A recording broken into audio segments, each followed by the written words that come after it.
Day off na naman natin ngayon mga Lodi. Kaya ito, pa-relax-relax.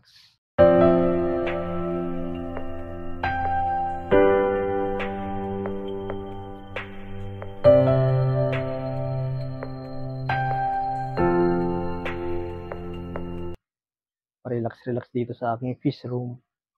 Kagigising ko lang, anong oras na ako nagising? Kailangan natin magpahinga tuwing day off. Ano nga bang gagawin ko ngayon? Ang sarap gawin ngayon.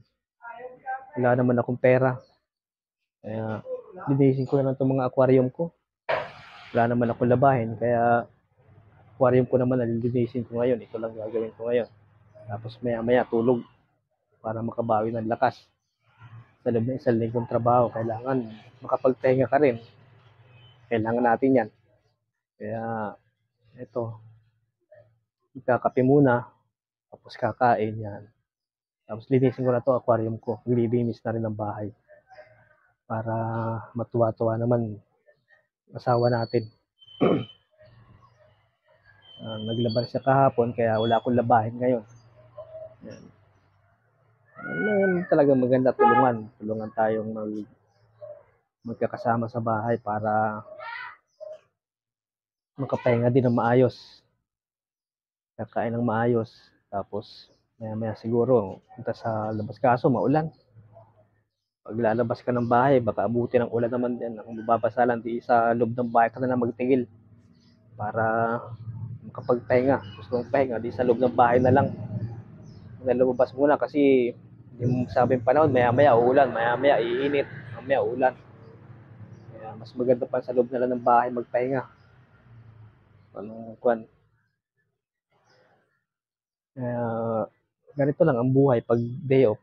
Siyempre, kailangan mong pahinga para yung lakas mo bumalik din. Gawin mo lahat ng gagawin mo sa bahay para maayos.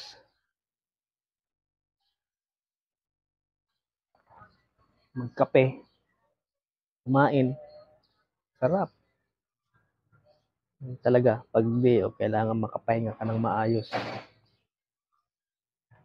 Wala mo nang iisipin, kundi pahinga lang. Pahinga ang isip, pahinga ang katawan. Yan ang pinaka-importante sa atin. Importante sa ating mga manggagawa. Pahinga. Panatag na kaisipan at saka pahinga pag tuwing day off para makabawi ng lakas tayo. Ano lang mga Lodi, ang buhay talaga habang nagtatrabaho, habang may buhay, trabaho, hanggat kaya ng katawan natin, kailangan natin magtrabaho para mabuhay tayo. Hindi naman tayo mayaman kahit hindi magtrabaho, okay lang. Thank you for watching mga Lodi. Salamat, salamat, salamat, salamat.